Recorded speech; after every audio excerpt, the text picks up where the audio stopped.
you are the hero of your own story, and you need to think of yourself that way, and you need to think of the task as heroic. Like you're really accomplishing something that is meaningful in the context of your life and what's important to you.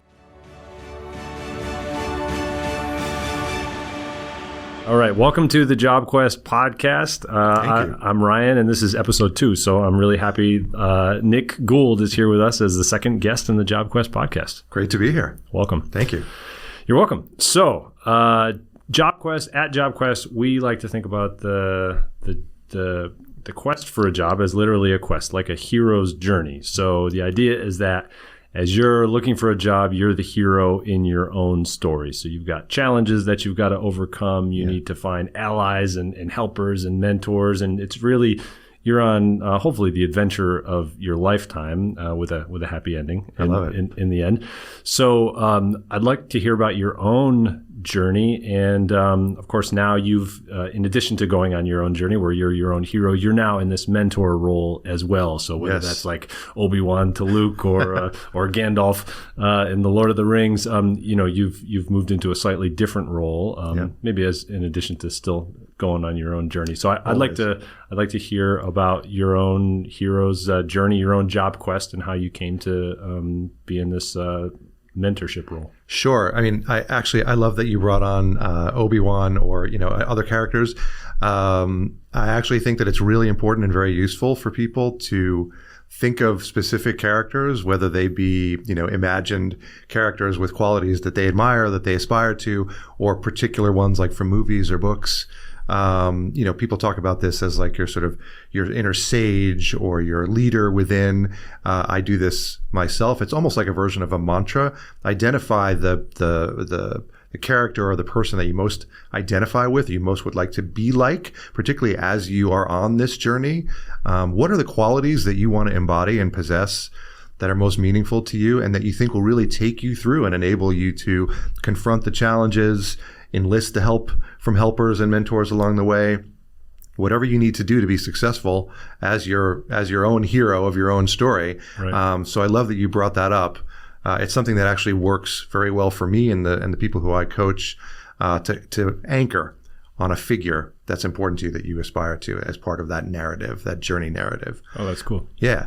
For me, I've had a lot of different twists and turns. It so happens that I was not one of those people who always knew what they wanted to do from a career perspective. I really had to try a bunch of different things, discover things about myself and discover things about, what the world had available for me, at any given time. So there were many different challenges and hurdles and opportunities to make change or consider making change, inflection points, if you will. And at each one of those moments, it's a chance to really reflect and learn, what have I been doing that is really giving me energy and that feels like it has potential for forward motion and growth for me, or what's the opposite? And what does that mean for me? I have had probably more career changes and shifts and pivots than your average person, although it's increasingly becoming really common for people to either willingly or maybe not so willingly, find themselves making those switches. Right. A point that I would make about that, particularly now that I've been talking to other people about these same considerations, changes that they might want to make, is wherever you go, you're bringing yourself with you. So it can be very tempting to think that if I'm feeling not at ease, not at home, if this doesn't feel like the right place for me, if I'm not happy, engaged, at least some of the time feeling positive about the contribution that I'm making, that's my boss's fault, the organization's fault, any number of sort of like external factors that are causing that feeling in me may very well be true, or they may very well be significant contributors to why you're feeling that way. But it took me a really long time to realize that a lot of the source of those kinds of feelings are inside. This is inner work that you really have to do, and understanding what you're bringing in terms of your worldview, your perspective, your expectations. Very importantly, how you relate to other people, what you expect from them and how you want to show up for them, whether people who work for you or that you work for or colleagues. These are critical contributors to your state of mind and whether you feel like you're in a positive growing place or the opposite, someplace where you're not where you want to be or going where you want to go. And so this is kind of what called me ultimately to coaching folks, to sort of help them to recognize that, yes, there are a lot of tangible factors. There are a lot of dynamics that may be at play in a company's culture. You might be in the wrong spot for you and you found yourself there, with good intentions, but kind of accidentally. But before you sort of conclude that the first thing that you should do is get up and go, you need to look at what's going on inside. What could you do to reframe the situation? What could you do to think about your history? Have you seen and felt these things before in other situations? And what does that tell you in terms of a pattern that you need to pay attention to? And even if you very possibly decide that you need to be somewhere else after that reflection, your job quest, your journey going forward is going to be so much the better for having done that inner work and that reflection. You'll be more successful in terms of achieving your goals, and you'll be better off in terms of knowing what your goals are in the first place. Is there a percentage that you found of people who do that work and say, yeah, I still want to move on, or do, I guess I want to know how many people are able to find, what, actually I found some other ways to express that. Maybe I wasn't feeling creativity at work, and that was the thing that I needed to find. So I found this other outlet for my creativity, and now I'm okay with my job. Like, is there a certain number of people who are able to figure out alternatives to actually transitioning in their career? So what I have found, in particularly with the people that I've been working with, is that it's cyclical. So very often there's a spike in a feeling of discontent or being ill at ease or stuck is a word that that I hear people use a lot.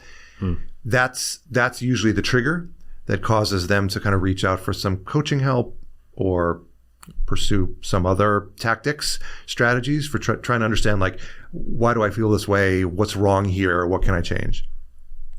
Very often, the initial engagement with some of those solutions, the initial engagement with a coach or mentor, calms those feelings temporarily. Like, it's like you're putting like an ointment on the problem in a way. But and so they'll often say, yeah, I've been thinking about it.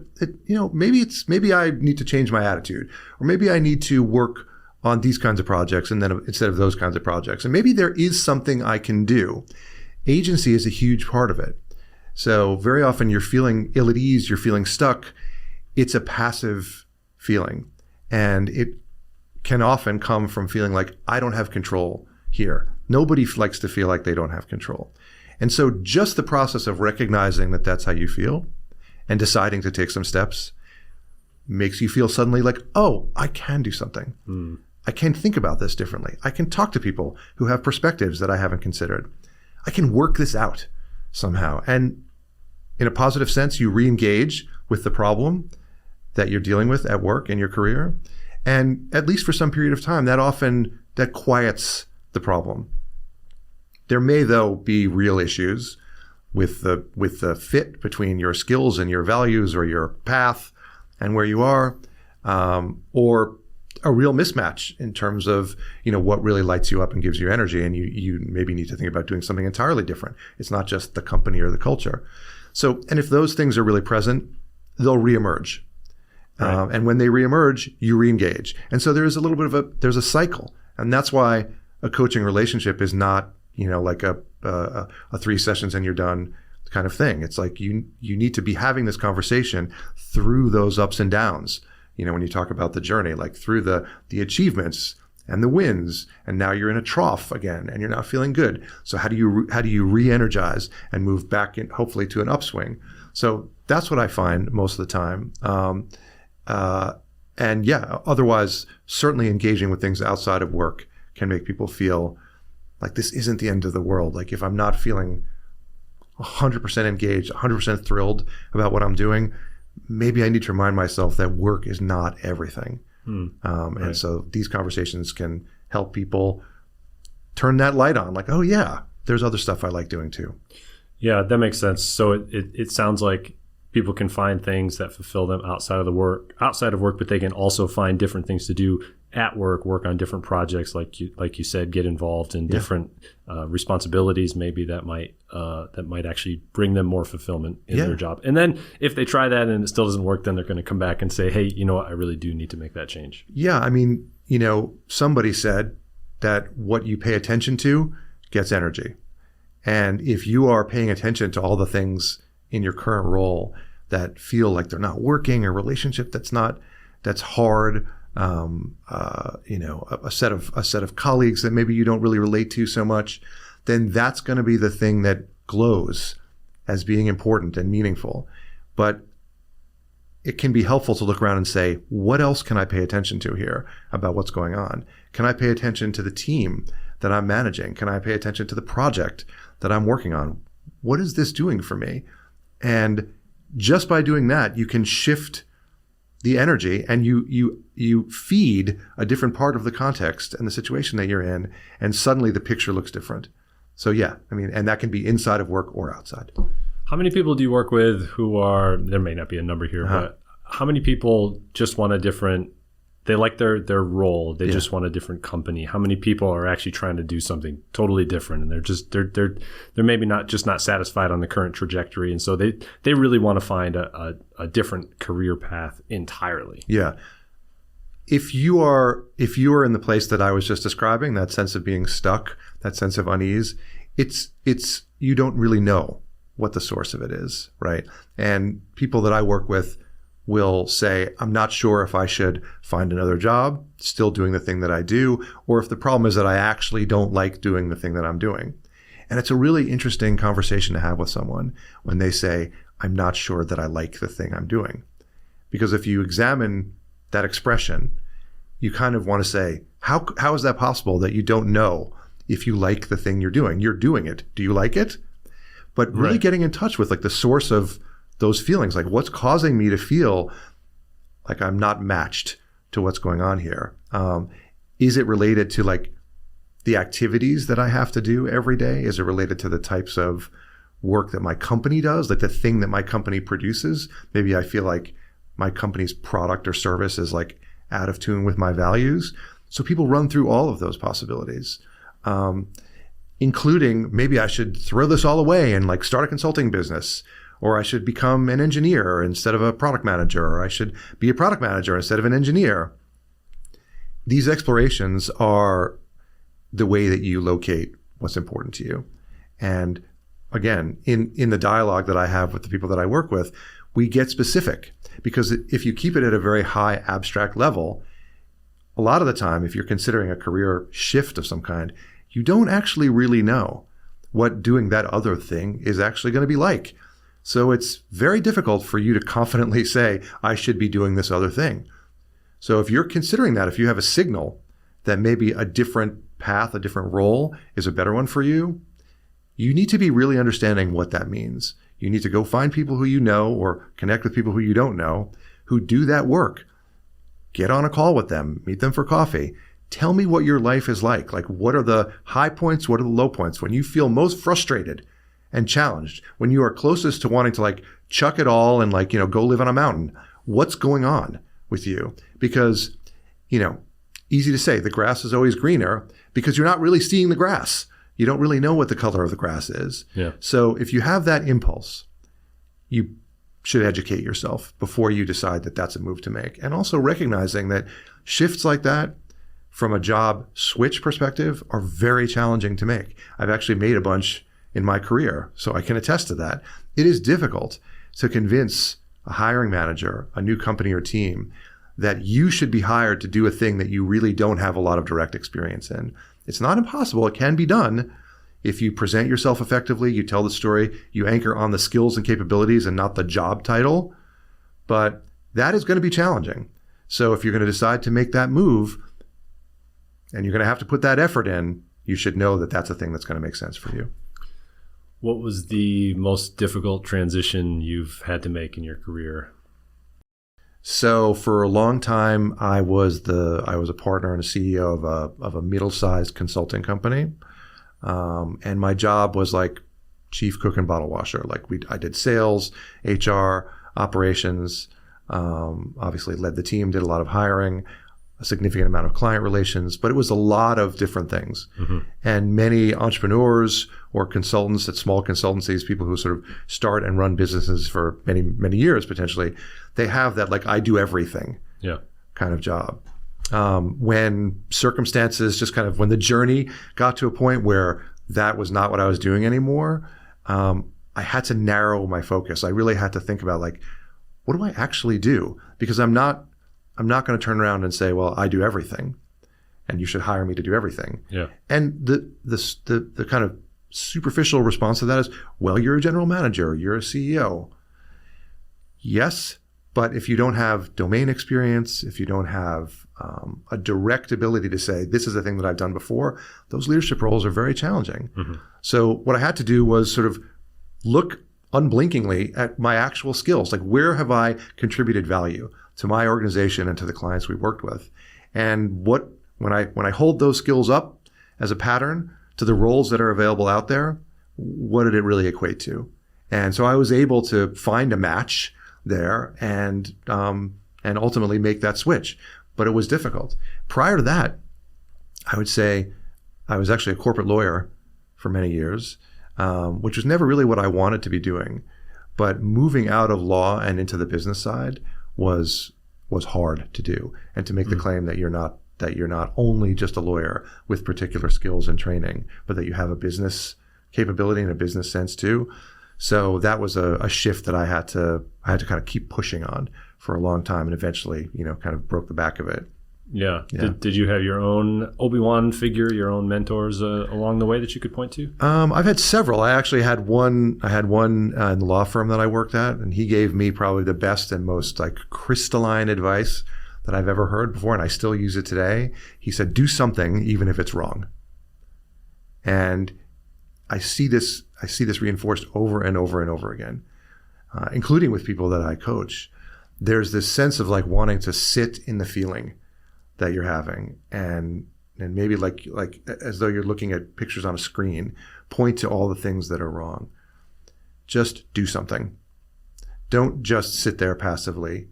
Make a decision, because you're just as likely to be right as you are to be wrong. And so get moving, and you're going to learn. And once you learn, you can change your perspective, you can change your decision, you can make new decisions. But the sort of passivity and the sitting there in fear most of the time is never going to get you where you want to go. So he was a partner at the law firm that I worked at, and he told me that, and it rings in my head to this day.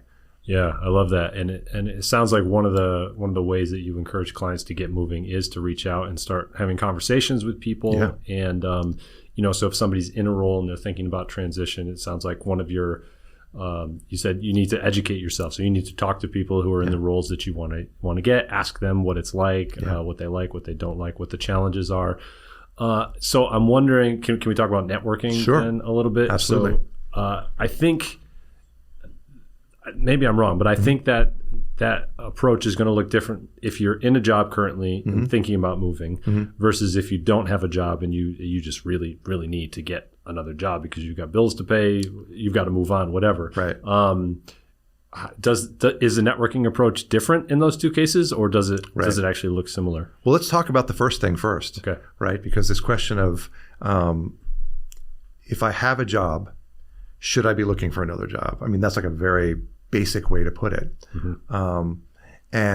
And when and why, and does it make sense? And what should I do differently if I have a job to look for a job versus when I don't have one and it's more urgent?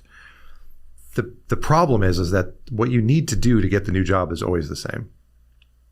And it's going to be easier to do if you already have a job, because you don't have the same pressure. You can maintain positivity. It feels, again, back to the journey metaphor, it feels like I'm wandering in a new country because I'm interested and I just want to see, like, what am I going to discover here? Who will I meet? As opposed to, I have to get home because my house is on fire, right? Or I'm not on a journey. I'm on a trip to go get somewhere because the destination is what's important to me. Yeah. In either case, you have to try to feel like you actually are on a journey and you're trying to discover and learn as you make your way through these twists and turns. So the common wisdom, of course, is all that is easier to do when you have a job and there's less pressure. The problem is that you have a lot less time, and it's much easier to kind of let go of, it's not really that important. I don't really have to do it. And so what I tell people who are kind of in the horns of that dilemma is, why would you not be looking for something better all the time? And which is not to say that the very systematic, diligent, persistent approach that you absolutely have to take in order to find a job that works for you when you need to find a new job is possible when you also have a full-time job that you're doing. But doing nothing and kind of saying, I'll get to it when it's really important, is kind of a critical mistake. You should always be at least doing the inner work, right? Because the inner work, there's no downside. If I'm doing the inner reflection, what am I good at? Where do I contribute value? What gives me energy? How do I like to relate to people? Yeah. Do I feel like I'm a good leader? Am I a good colleague? Those questions you should be asking yourself even now. Everybody should, because that helps you do better in your current role too. So there's no waste there. And let's talk about networking. So again, networking when you need to absolutely find a job is something that is very difficult to do under pressure. So to the extent that you can use the fact that you're currently employed, that you're attached to a certain domain or a community of work, a cohort of companies, that's a much easier place from which to approach other people, particularly if you don't want anything from them. You're not trying to sell them anything.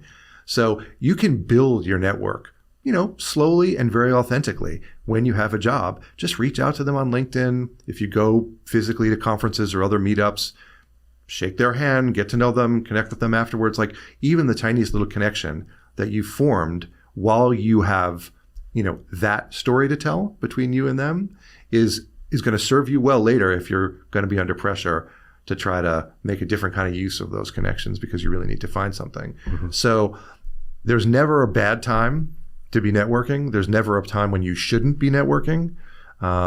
You're not going to get the same velocity and scale when you're busy with your current job. And I know a lot of people who kind of struggle with that and they beat themselves up. I'm not doing the things that I should do. Mm-hmm. Yeah, do something. Just do something. Yeah. Don't feel that because you're not having 5 coffees a week that you shouldn't do anything. Yeah. Have one a month, Right. So that's the advice that I give people, that even if you're kind of happy, but why wouldn't you be thinking about what else is out there? I feel like I still have questions about let's talk about networking more. Yeah. Yeah. Networking. Yeah, sure. When you need it. And I know you probably shouldn't be coming from this position of desperation, and because people are just going to be like, I'm going to put my defenses up. I don't know this person. Right. They seem desperate, and desperation never smells good.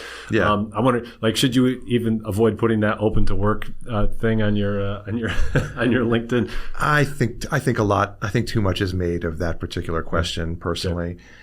I've had spirited debates with people about whether it makes sense to do or not. Yeah. The flip side of desperation doesn't look good is good people want to help people. Mm-hmm. And so if you've made a connection with someone and you showed up in a way that is real and honest about who you are, what you've accomplished, and what you want for your future, a good person is gonna want to help you. And very often the help is just introducing you to someone else. It takes 30 seconds. Yeah. And they're happy to do it. We get in our heads a lot about this stuff, Can I change the ultimate outcome by the words that I use with this one person? I mean, probably not. Because there's, after this person, there's another person and another person and another person. Like, this is a volume and numbers game. It is a long game. Yeah. So don't get in your head so much about it, I read a book by Steve Dalton, and he describes networking connections in 3 categories. He said you've got helpers, you've got obligates, and you've got curmudgeons. And so he said the curmudgeons are the people who just either ignore your request or they just say no outright. And he says they're the worst, but even worse are the obligates, because these are the people who say, yeah, I'd love to help you, but they actually don't want to. They're just saying it to be nice. Right. What you really want to do is find these helpers. Yes. But it's a little bit tough to find, what kind of a person am I dealing with? Can this person help me, and do they actually want to? Right. And I mean, you can't, the question connects with all the other aspects of job seeking, right? Like, if you reach out to somebody who you don't directly know, maybe you've been introduced to them, or maybe it's just like a cold outreach on LinkedIn. Unless they're a curmudgeon and they just say no and kind of kick you to the curb completely, which is going to happen a lot. So you got to get ready for that. But if they don't do that, they're going to take 2 seconds to look at your profile, or if you send them your resume or say a little something in the intro note, they're going to think about it for a minute. If they don't see anything in the story that you're telling or that's available to them about you, that makes them feel like, yeah, this person is legit. Like there's no harm going to come to me by introducing them or referring them internally to a job. They're kind of vouched for by someone who I kind of know, and in the 5 seconds of looking at their profile, they seem like they're for real. Then they'll probably help you if it's easy. So you just need to be thoughtful about that piece, right? If you're reaching out to someone and there's no opportunity for them to validate that, I mean, let's face it, that it won't harm them in any way to put like a little bit of a stamp of approval on you, then you're not doing yourself any favors. You're not making it easy for them to help you, and it's likely that they won't. So that story, how you look to someone who has like 30 seconds of attention, whether it's an HR person, sort of a recruiter screening through 1,000 applications, or an interviewer who's like, oh, I'm just doing a screening, conversation here, or someone who you're networking with. That story needs to be the right story for the thing that you're trying to achieve and what you're asking the person for. Just make it easy for them to say yes in how you present yourself and what you're asking for. Okay, can we talk about the story? Sure. A little bit. How do you help people craft that story? And one thing we were talking about before was like, do I craft my own mission statement? And that kind of gets to that question that you're going to get, which is, tell me about yourself. Yeah. Which is your story, right? Absolutely. So I guess there's different ways to present that. One is your LinkedIn profile, any kind of public facing social media or anything on the internet. And then there's an actual conversation where you're going to have to answer the question in your own words. So what do you recommend people do? Yeah, I mean, like there are some nuts and bolts aspects to this, of course. You have to figure out, at least at a high level, something down on paper. What are your values? What's important to you in terms of the work that you want to be doing, the organization that you want to be doing it in? Take a minute to just think about that and write it down. It's not written in stone. You can change it any time, but that's a foundation. You're going to come back over and over again to the question of what's important to me, right? So how you describe yourself at the top of your resume or in your LinkedIn About section needs to be built on top of that. The next kind of nut and bolt is your skills. Like, what have you accomplished? How do you describe yourself in sort of objective terms in a way that, makes you sound like you've done something, you've accomplished something, and that could potentially fit with other roles that are out there. So that's all like, those are sort of table stakes. Like if you haven't gone through those steps, then the field is too open. You won't even really know how to begin your story. But having done that and thinking about, how do I connect my past, my personal past, my education, my professional past, to the thing that the position I'm trying to put myself in the future, particularly when I'm in a conversation with someone who is interviewing me, who is meeting me for the first time. They're going to start with a sort of like a warm up, tell me about yourself, how did you get here, whatever, some version of that sort of open-ended story. That is your opportunity to make the key points that you want to make about why you are well suited for this position, why you should be someone that they remember, that they connect with as a person that they could imagine working with.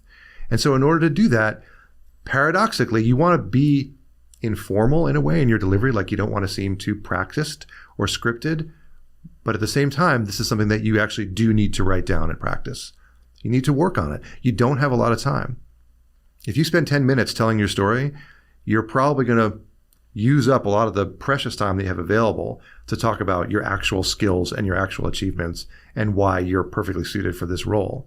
So you don't want to soak up too much of that time, but you want to be crisp and memorable and personal. So I always encourage clients to think about something personal that's unique to them, something that is ideally connected to why they do the work they do. Everybody is attracted to people who have conviction, So if I can say, I do what I do, or I love what I do because it connects to this core value, or because it emerged out of an experience that I had in my early career, or maybe even when I was younger, or in school, or in life, you emerge as somebody who is thoughtful, deliberate. They're reflective about what they're experiencing and what's going on around them, and they have agency, which is what I was talking about earlier.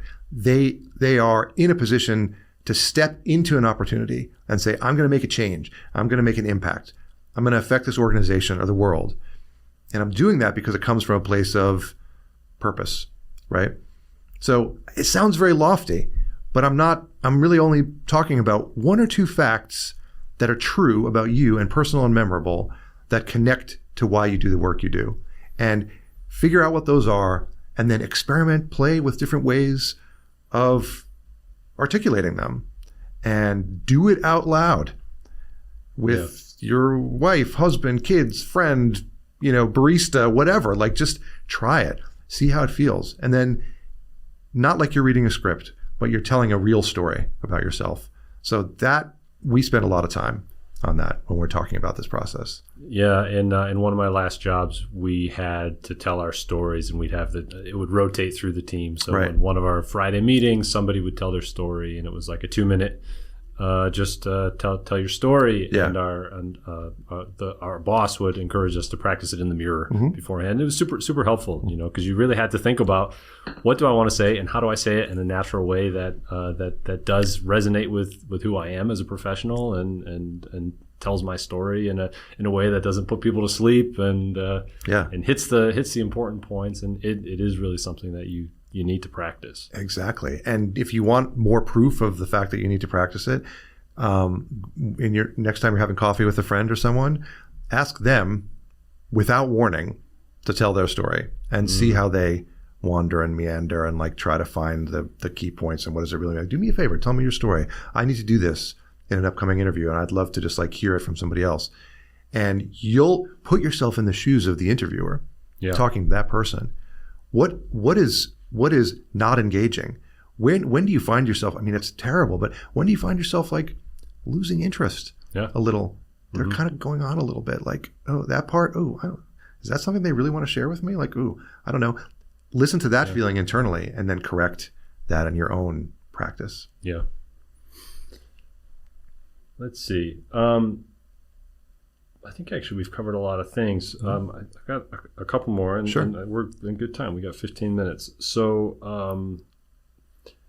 can we talk about how to target your search? Like, do you take a shotgun approach and just scatter wide? Should it be more targeted and more of like a rifle approach? And if so, how targeted? How small? Particularly for the job seeker who might have an idea of what they want to do, but it's not like they're like, I want to work at Meta, and that's my target, and come hell or high water, I'm going to get a job there. Right. Most people probably don't have that kind of really specific focus. So like, how do you help them narrow it down? There's a lot in this question. It's logical and correct to assume that the more opportunities I'm pursuing, the better chance I have to land one. If that's my goal, get a job. So on that level, it seems like I should apply to a lot of places, shouldn't I? Because that's just math. And that's definitely true. But there are a couple of mitigating factors to that. One is, if you take such a shotgun approach that you are wearing yourself down, and you're not maintaining, as I said before, the resilience, the optimism, the kind of constructive, realistic positivity that you're going to need to be able to keep this process going as long as you probably need to, then you're working against yourself. If you look on LinkedIn, you'll see a lot of people very often posting about, I applied to 100 jobs and I got 20 rejections and 80 ghostings. There's a lot of negativity that can be produced in a shotgun approach. And so you need to be aware of that. If you are trying to play the odds, then more is better, for sure. But be sensitive to your emotional state, because you don't want to come out strong and then be so discouraged by the lack of response, because it will be a mixed bag. You're not likely to get, screening interviews with a high percentage of the applications that you put in. It's just the dynamic of the market right now. And know yourself. If you're someone who's going to be derailed by that, then don't do it, because it'll work against you. The other piece is that when you talk about shotgun versus targeted, I would frame it more as like targeted to a few opportunities versus targeted to a lot of opportunities, because there's no world in which you should be spending energy applying to roles that don't make sense for you, where you're not going to show up as a viable candidate, or where you're not likely to be able to tell the story about yourself that you want to tell if you even do get an interview. So more than the number of applications, I would say, again, all the things that we've just been talking about, like being clear about what it is that you're trying to make happen. What is your story? What are your goals? What are you seeking in terms of the next stage of your journey? And very importantly, can you credibly tell a story about yourself that makes sense for that role? If you can't, don't apply. We get in our heads. We have all these stories like, well, who knows? Maybe they'll see something about me that they like. And while none of us can say that will never happen, impossible, it is highly unlikely. There are piles and piles of applications going in for most of these roles. They are looking for something that shines from your story, from your cover letter, or from your resume, and says, okay, this person is worth moving to the next stage. If you can't offer any of that in your application, you're wasting your time. Let's face it. And so you really shouldn't just go for numbers. So targeted, if there are lots of roles that you can credibly feel are targeted to your goals and your profile, go for it. If you have the energy, do it. Mm-hmm. But again, realize that you'll tire yourself out. And if the results are bad, it may be discouraging. So just be ready for that. But that's fine. The other thing is, don't think that your resume is like one and done, or your story is one and done. Because even if it's 10 different product manager roles, you should read the job description. You should understand the company. Spend an hour, a half an hour, 15 minutes just looking at your resume and your cover letter and saying, is there anything I could change? If I change this word to that word, does it match a word that they seem to be centered on in their job application or their job posting? If I change my title in some way that isn't obviously inaccurate or lying, is it easier for them to think of me as being a fit for this? So if you're just using the same resume and the same other materials for submission over and over again, you're doing yourself a disservice. It's easy to think that the same roles are going to be the same process or the same story for you. They're not. So that's another thing that works against numbers, because if you're putting in that energy, then it's going to be very hard to apply to 100 places, in a week, because that just means you're not doing a good enough job with the process. So those are the things you have to balance ultimately. Yeah. And a tool like JobQuest can be on that hero's journey, kind of like your own personal R2D2, which can optimize your resume for this particular role that you do feel like you have a good story for, right? And it'll just help you out with those keywords and framing yourself in the best possible light. Absolutely. And, this is not, looking for a new job and applying for jobs. It's really challenging because it's not something most of us do that often. So you don't really know how to do it, and nobody really teaches you how to do it. Yeah. And frankly, there isn't only one way to do it. You have to do it in a way that works for you and your story. So anytime you can get a leg up, something that speeds the process a little bit more for you, or surfaces a question or an idea that you maybe wouldn't have come up with yourself in terms of what to center on and how you tell your story on your resume or elsewhere, use it. No shame in that. Yeah. I really like your focus on positivity and we were talking before and you talked about how you don't even like using the word not or can't or won't personally, but also you advise people not to do that in interviews and whatnot, just because of the way that it frames both our minds and thinking as well as the people that we're talking to. Yeah. And at the same time, I'm thinking about, like you said, you go on LinkedIn and you hear a lot of these horror stories, and people are like, I applied to all these jobs and I'm not getting through, and this job market is so terrible. And when you talk to people say, oh yeah, it's a bad job market. It's a bad job market. I can't tell you how many times I've heard people say that. Yeah. So, I mean, you have to be sort of relentlessly positive, because if you listen to all that, you're just going to get discouraged and give up, right? Yeah, absolutely. And how do you do that? How do you stay, like, because it's easy to get in that hero's journey again, like, well, the hero always winds up in the abyss. That's part of the journey. That's temporarily, hopefully. Well, right. Yeah. Right. Well, and that's the idea is to have that happy ending. You got to find your way out. Right. But if you just get focused on, I'm at this low point and that's just what it is, then you're not going to be able to find your way out, right? Yeah. So how do you stay positive in it's a bad job market, it's a bad economy, et cetera, et cetera?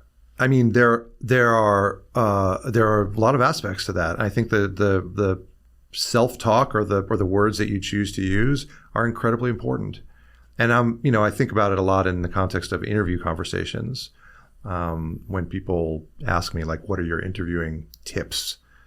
The one that I always bring out probably first is never, ever say anything negative about yourself. And it seems like, well, why would I? But you do. Mm-hmm. And if you could record yourself in conversations, you would probably find that you did a lot, because the interviewer is trying to find the limit. They're trying to push you to the point where you don't have an answer anymore for their question. You don't have an example for the thing that they're challenging you to come up with an example about. That's their job. They're trying to draw a picture of you and see where the boundaries are. When you find yourself reaching that boundary in the conversation, it's very tempting to say, oh, no, I've never done that. You should never do that. Never say we didn't achieve the goal. Never say I actually don't have that skill, or never say I'm kind of weak in that area. It feels like I should do that because it's honest, right?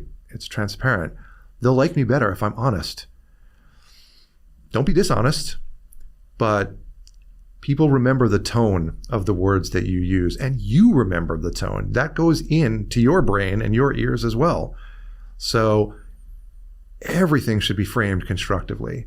You're not trying to put like a fantastical positive light on every single thing about you. That's not credible. But you don't need to touch on or dwell on or even go to places where you weren't successful. If you get pushed to a place like that in a conversation, talk about what you learned. Talk about why this was good for you. Talk about what the team actually did achieve or what the company got out of it. Anything other than saying, I didn't, I couldn't, I can't, we failed, it's a weakness, etc. Yeah. And equally important is when you're thinking about this journey yourself and maybe talking to your family or your friends about it, try to stay out of that abyss, man. Because the world is a tough place. And for all kinds of reasons, right or wrong, you are surrounded by reasons why the thing that you want won't happen. Don't help it along by talking to yourself about how it won't happen or why it won't happen. So in a way, the simple answer to your question about maintaining positivity is recognize where you are strong and where you have achieved and what's special and creative and unique and powerful about you, because there's only one you, right? And so center on that and realize that the world is incredibly, infinitely complex, and the paths available to you are numerous. You don't know what will unfold when you show up with an open mind, with an intention to grow and learn, with a solid feeling about your value and your worth in the world. So spend time building that instead of planning contingency scenarios and like thinking about risk. It's easy to say when your bank account is dwindling and you just need a job. So I know that it feels incongruous with that.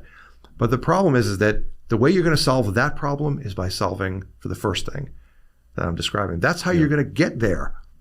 Because if you come into all of these interactions from a place of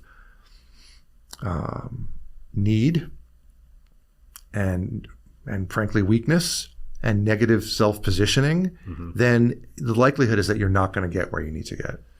It's almost reminding me of like a good politician, or maybe like a press secretary for a politician. You know, the reporter's going to ask the question, well, didn't you really screw up there? And they're never going to say, yeah, you're right, I did. They're going to spin it in the best possible light. And they're going to say, you know what, actually, let me tell you about my accomplishments, and let me tell you about the great things that we're going to do moving forward. And that's, you kind of have to think like you're your own press secretary in a way, right? Exactly. That's a great metaphor. Yeah. I mean, and you can always say, yeah, we have more work to do here. That's not negative. That's positive. That's constructive. I have more work to do there. Right. And yes, it implies that there's a deficit or a lack, but you're not saying the words. Just don't say the words. Yeah. Great. Yeah. Well, this has been a great conversation, Nick. Thank you. Yeah. Is there anything else you want to leave job seekers with? Any final words of wisdom? I would definitely accentuate the hero's journey theme. I love that journey idea. You are the hero of your own story. And you need to think of yourself that way. And you need to think of the task as heroic. Like you're really accomplishing something that is meaningful in the context of, your life and what's important to you.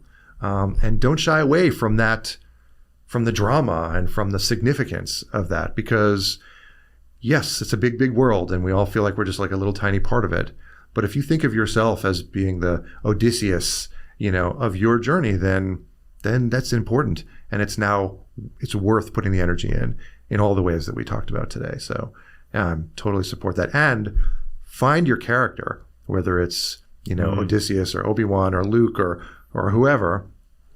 And it doesn't have to be a hero who has journeyed. It can be someone who is, for me, my characters are people who are very serene and centered, because I know that I'm at my most challenged when I'm not in that place.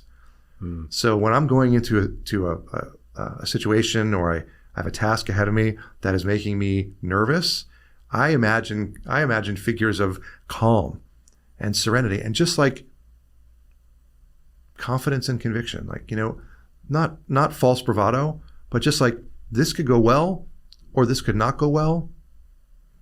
And I'm still me in the world, and I'm still comfortable.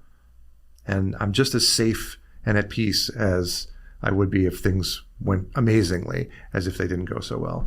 So find the place that you want to be and center on that.